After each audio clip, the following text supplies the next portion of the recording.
Please be advised, all music tracks used in this production are original compositions. Thank you.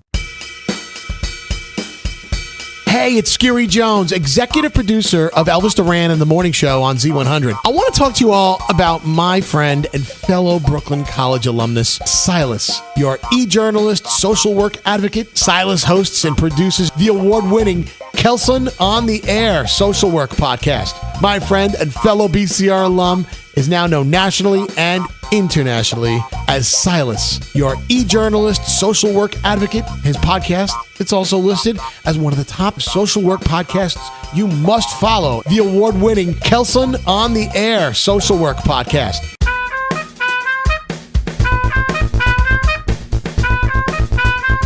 To everyone tuning in, welcome. This is Silas, your e-journalism social work advocate. You're listening to the Kelsunn-on-the-Air social work podcast, the program that promotes, celebrates, uplifts, and highlights the social work profession. This podcast aims to educate the general public to the vital contributions professional social workers make in every aspect of society, every day.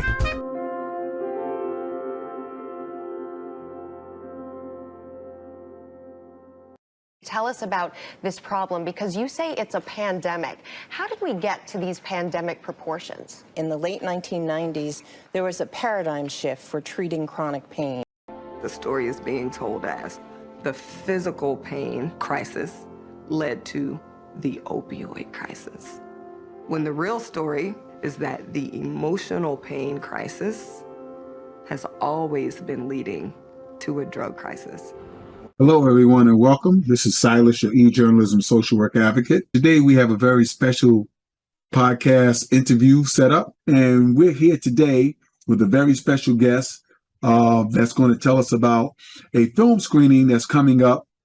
The name of the film is Tipping the Pain Scale, and it's to address an issue that's plagued us nationally, and that is substance use disorder, addiction, and we're going to be talking about how this film addresses new alternative ways of dealing with this issue, trying some new unconventional and out-of-the-box ideas to help deal with this issue, because we haven't had the success that we would like.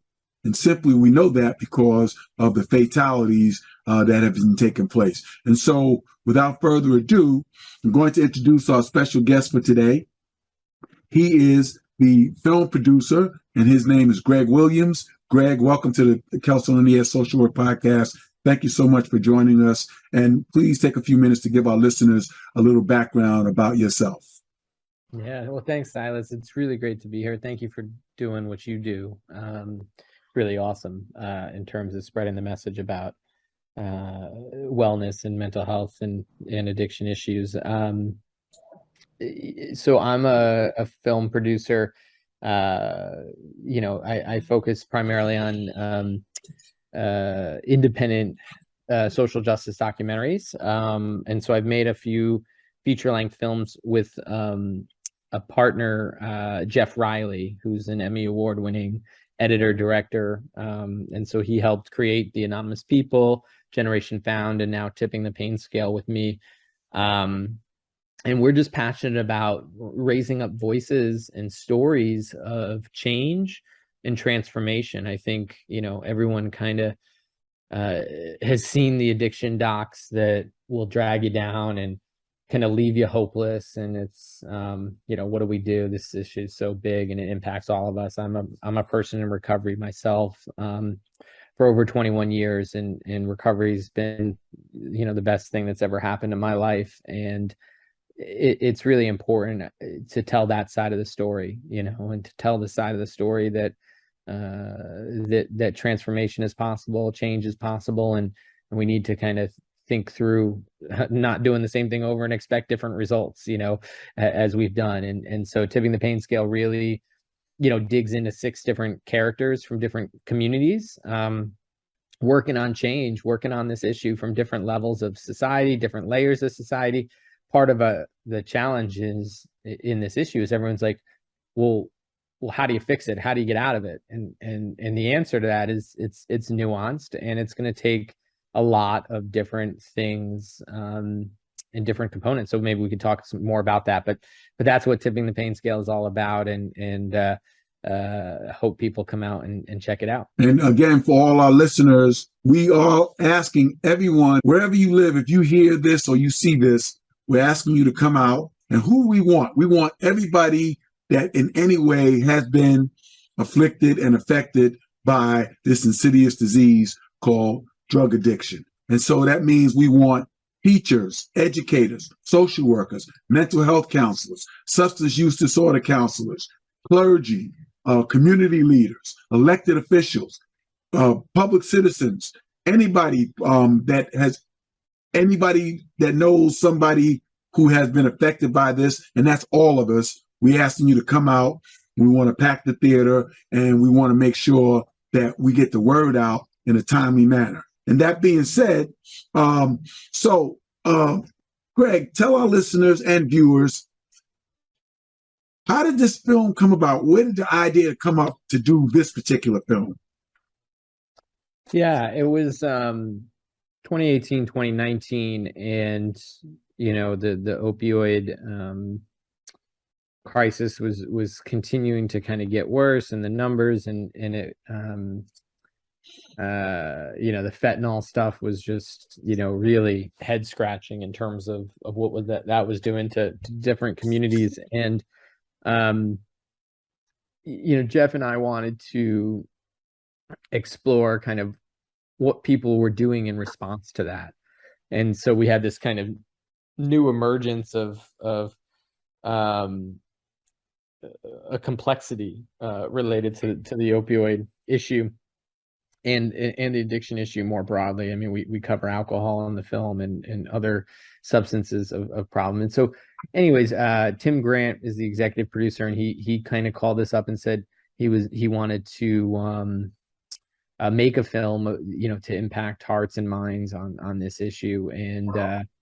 And so we thought that we would find we would take people into the change that needs to happen through the eyes of individual characters. And so we found individual characters in different communities, and then we were able to kind of tell their story. And so we have Lauren Davis, who's a state policymaker out of Washington State. We have Darren Waller, who is an NFL tight end, telling his story. God had me playing football for a reason. It would be a platform to impact other people. I want to be in the world of changing minds and help people unlock who they really are. We have Marty Walsh, the former Boston mayor, who's now the Secretary of Labor, telling his story. This issue certainly means a lot to me. I'm in recovery myself, 24 years. My name is Marty Walsh, and I'm an alcoholic. I think it's okay for people to know I'm in recovery because it's not a secret. Joseph Green is a spoken word artist and motivational speaker. Everything that I've done in my life up until this moment was meant for me to be here right now having this conversation with you. Something that I've survived, something that I've lived through is meant to touch the heart of somebody in this audience. And Roz Picardo is doing incredible work on the streets of Kensington and Philadelphia, reaching out to individuals. Today, I'm going to show you how to reverse an overdose. I'm healing by doing something for someone else. Through their eyes and through their stories, we're able to weave together, I guess, a statement about hope. There was a quote to individuals experiencing homelessness and active addiction, and it says that the obstacle to my client's engagement and treatment is not an absence of pain, it's an absence of hope. A statement about what's possible, a statement about encouragement, empowerment, and raise up voices of change rather than so many of the media examples of pain and suffering that we have on this issue. I mean, and thank you for that. In your opinion, why do you think there's so little hope that this disease can be conquered? And how does this film try to raise up the specter of there being hope for us not to be hopeless? Yeah, I think there's two layers of the hopelessness that I really scratch my head around, And one is on the individual level. Obviously, families who are going through it with somebody for many years can feel, really dark. And on that level, it just, I continue to get frustrated by the system of care that we have, and the responses. We wait for somebody to get better, or willing to get better, and it's like, we don't we don't do that in any other health issue. We don't do that in any other public health crisis. We didn't wait for everybody to want to respond to COVID. No, we declared a public health crisis, and we attacked the COVID pandemic, right? Like, and whether people were ready or not to face it, like they got, we got in their face about it, right? The issue was right in their face. And with the addiction issue, there's just this apathy of responding to it with the same level of urgency.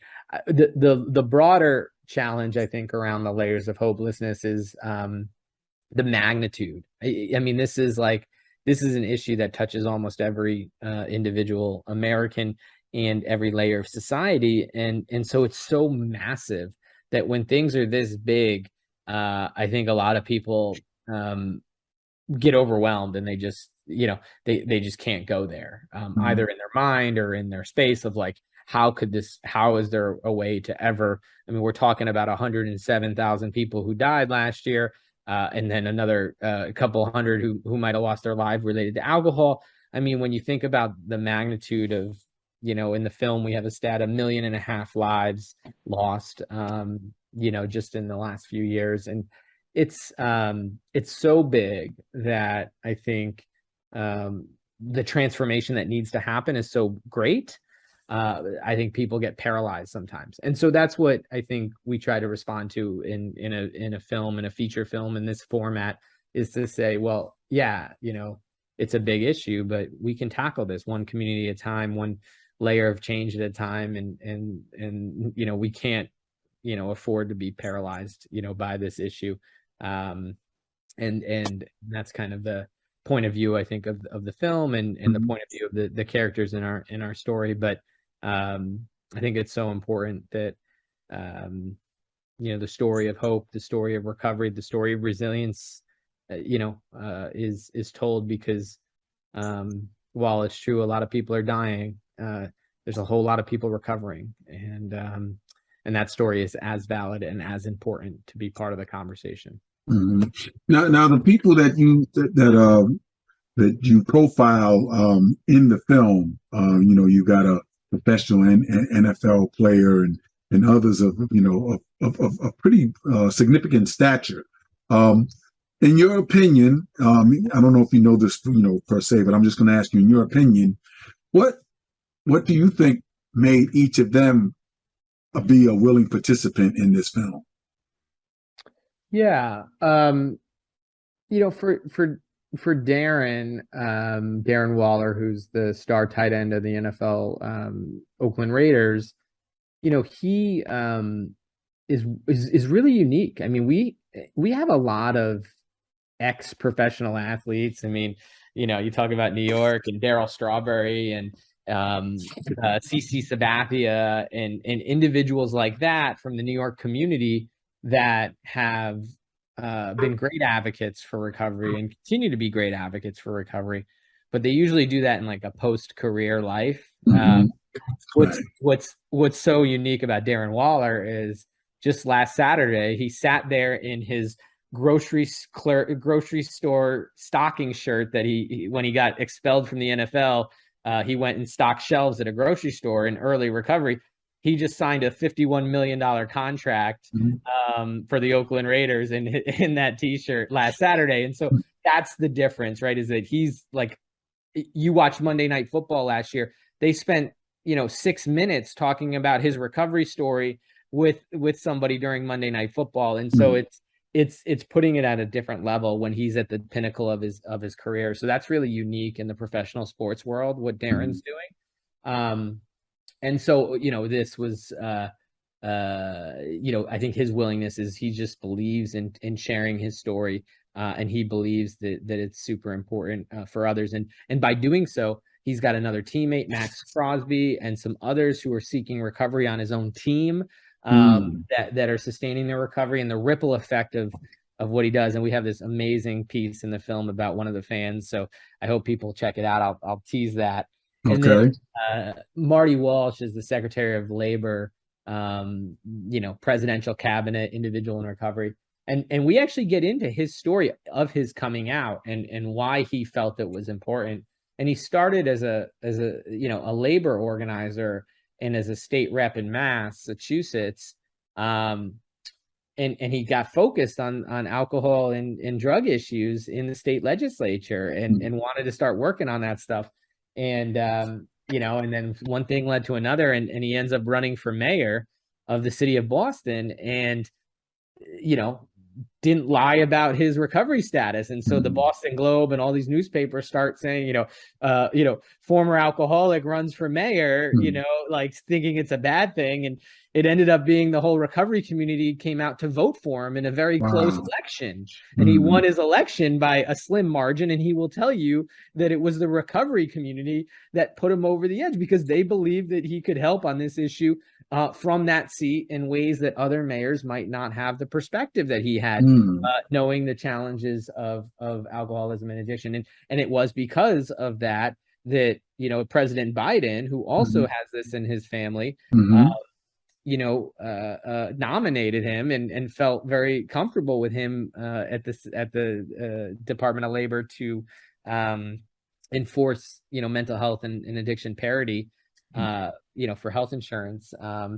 And we have a song from Sia in the film, and she's been a longtime recovery advocate, and she's just an incredible human being. And each person, I think, because Jeff and I had done some other films in our past, people trusted us, I think, to tell some of these stories. But it's not without a lot of work and years of wrangling to try to get folks together for a film like this. When a person comes to this film screening, what type of resources do you believe they should be able to leave with after viewing this? Yeah, I mean, hopefully, if individuals aren't connected today, I mean, one of the beauties of this kind of format is in a post-COVID environment where people can get back together, is a place to have a conversation. We covered issues that are complicated, and things like harm reduction and syringe exchanges and naloxone and we treatment, forced treatment for people who are incapacitated. And so we cover like some thorny issues in the film. And so hopefully people can have a conversation, and some people might not agree, and some people might disagree. But that's the point, right? Is to provide the space for that conversation, and also provide the space for people to engage. I mean, I think one of the most exciting things that we've had an opportunity to witness in these film screenings is people see what Roz is doing, or people see what Lauren Davis is doing in Washington State, and they leave and they say, like, well, I want to run for office, or I want to go do some street outreach, and it's opening up people's mind to the possibility that these are just regular people like them who chose to go make an impact. And I think that's the most important thing. While some of us might not be 6'10" and 220 and can run as fast as Darren Waller, that story and context is perhaps we can't all be like that, but there's plenty of folks in this film that everyday folks could go and take action. And so anyways, it's amazing to have the resource partners like all the organizations you listed and get plugged in, but also, get people engaged civically and from an advocacy standpoint, because, there's a lot of dollars being thrown at this issue. There's a lot of money coming into local communities, and they need to be invested in really important ways and strategic ways. And if individuals impacted and their families aren't at those tables, as Lauren Davis says in the film, it's if we're not at the table, we're on the menu. So we need people to be at these tables. Absolutely, absolutely. Okay, as we get ready to kind of wrap things up, talk a little bit about how can other viewers and listeners arrange for a screening of this film in their area? Now, this is going to be you know on all the social media outlets. How can they go about arranging a film screening? Tell our listeners and viewers how they can arrange for one. Yeah, well, thank you so much for the question. So we have a website, www.tippingthepainscale.com, www.tippingthepainscale.com, and there's a section of that website that links you to organizational screenings and license information. We have a screening toolkit that walks you step by step through our resource partner, Young People in Recovery, walks you step by step on how to have and organize a screening, how to promote it. We have, all the collateral you might need, all the licensing information, how to find a venue, how to figure out which venue's right for you. So that's really, that's our first and foremost. If people want to host something locally, there's also ways that you can, kind of watch it at home and things like that now during recovery month. But so people can see it, but the website's the best thing.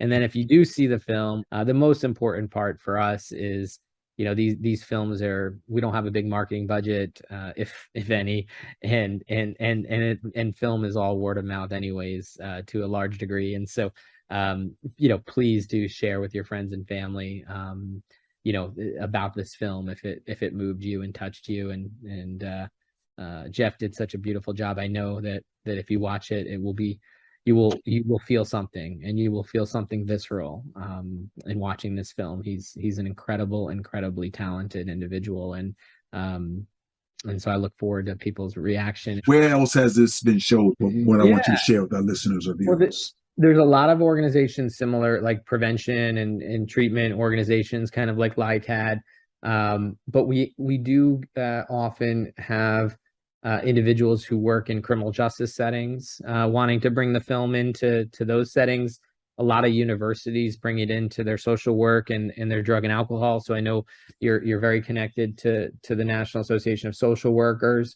Those communities of getting social workers educated and inspired. I mean, sometimes you do this work for 10 years, 15 years, and you need a film like this connected to why you do the work. And hopefully, that speaks to that community of social workers and drug and alcohol counselors who've committed their lives to doing this service. And then, we have other, public health agencies and public health counties and things like that. And just, grassroots, recovery homes and, recovery groups. So any and all between, it really is, open for lots of different communities to be able to screen it. It's anybody who cares about this issue. And so, yes.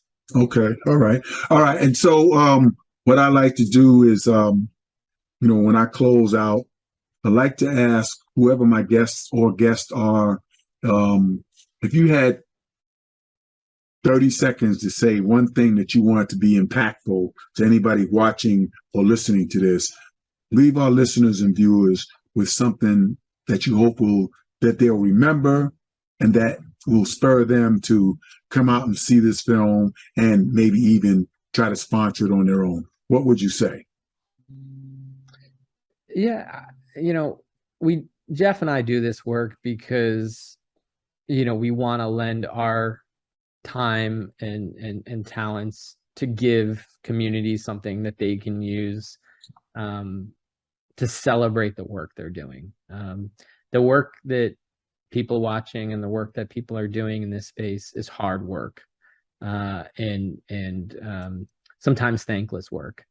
And so the films that we like to make celebrate the humanity of those who serve, celebrate the humanity of those impacted and their families. And so, hopefully this provides a human lens on this issue, and we need to keep finding ways and pathways to humanize one another, in contrast to all the news media and the other things that dehumanize people suffering from addiction. Okay, thank you. Okay, and on that note, we're going to wrap it up. Ladies and gentlemen, you've been listening to the Kelsunn-on-the-Air Social Work Podcast with your host, Silas, your e-journalism social work advocate. And I've been having a very, very enlightening and engaging conversation with Mr. Greg Williams. He is the film producer, and you might say, well, what film did he produce? Well, he's produced many films, but the one that we're talking about today and that we're encouraging all to come out and see is called Tipping the Pain Scale. Okay, addiction isn't a choice, compassion is, which is the film's motto. Thank you so much, Greg Williams, for taking time out to speak with us, and thank you for all the work that you're doing. Thank you, Silas. Really appreciate it. This is Silas, your e-journalism social work advocate and host of the show. You've been listening to the Kelsunn-on-the-Air Social Work Podcast. This and all other programs are available on the Apple iTunes, Spotify, and Anchor podcast platforms. Go to any search engine and type in Kelsunn-on-the-Air in the search window to hear this show in its entirety. Thank you for tuning in. This has been a Kelsunn Communications production.